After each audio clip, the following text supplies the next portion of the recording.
Talk about your thoughts going into the game and how it played out. Well, I was just glad that I got the opportunity, first of all. And the O-line did what they were supposed to do. They gave me the holes. And, you know, I just made stuff happen. But I got to thank my O-line. I could have never done it without them. You have two big explosive runs for touchdowns, and you know those are big momentum builders. Yeah. Those are things that make the sidelines explode. Can you talk about the attitude of the team once you broke those?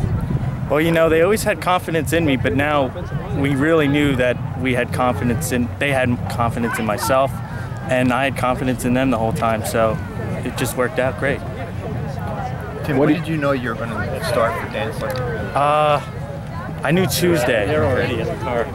I knew that he wasn't up to par, but I wasn't sure if he was going to play. Big emotional win last week against Township. Yep. You know, another championship game atmosphere here tonight. Mm-hmm. How do you guys maintain that peak? Because you see a lot of teams' peaks and valleys. Yeah. You guys always seem to have that emotional. Well, our coaching staff is great, and they always just keep on us, you know, not to take stuff for granted and, you know, just keep working. And that's what we did at practice all week. Dantzler and Fox and next man up theory, right? Guys step up and do the job. You know, Tim has labored in obscurity all year long. You know, it's one of those, you know, he could start on almost any team, but, you know, when you got a Shane Dantzler in front of you, what do you do? So, you know, he's just kept working away, and I said, hey, this is classic Wilson, you know? Dantzler can't go, you're in. Have the game of your life. You worked for 3 years for this, here's your opportunity, and he took advantage of it, ran tough. Speaking of classic Wilson, that last drive, 95 yards, 17 plays, 9 minutes off the clock. Was that a beautiful drive? Isn't that a coach's dream, basically? Well, all I kept saying is, I mean, we were doing the same thing in the third quarter, but we kept calling for holds all the time.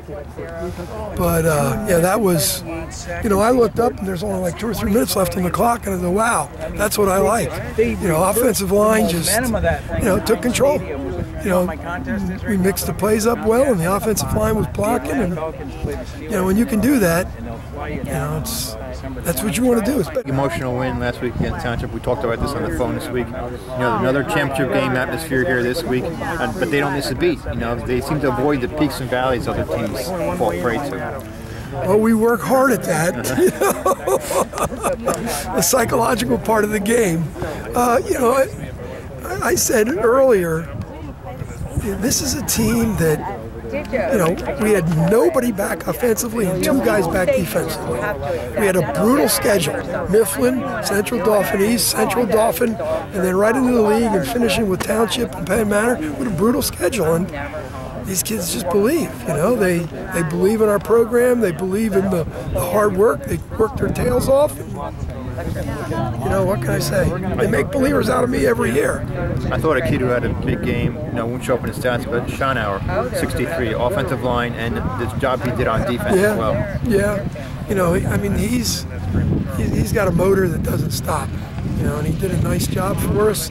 You know, I'll have to look at the film, but, you know, we were getting the corner, we were getting the edge, so I'm sure he was doing a good job there, and obviously defensively he's, you know, a sideline-to-sideline player, and physical. You know, you told me this week this game would be won in the trenches, and I think we saw that tonight. Offensive and defensive fronts kind of dominated. I thought we did a nice job on both sides of the ball up front. You know, like I said, there was a couple plays here and there, but, you know, we rotated guys through defensively, trying to keep them fresh because of all the pass rushing again. And offensively, you know, we didn't rotate people through, but, you know, they pretty much controlled the line. Throwing them down there on 4th down, and that, I mean, that turned the game over completely whenever you get to think about momentum, right? Huge. I mean, we have a bad snap on the punt. You know, and I told her punting, we could have still got it off, I thought. But, you know, and then they have 1st and goal and 4 plays in a row. That was big. That was, I mean, you know, that would have been 21-14 at that point. You clinched at least a share of your 7th straight section championship. And like you said, with the team that, you know, maybe some people might not have thought was up to par, but it says a lot for the kids. It says a lot for these guys. I mean, as a team, as I told them when I stood the kid up, I stood Whitmoyer up at the end, it says Wilson on your jersey. Doesn't say Shane Dantzler, doesn't say John Fox, doesn't say Jake Templin, it says Wilson.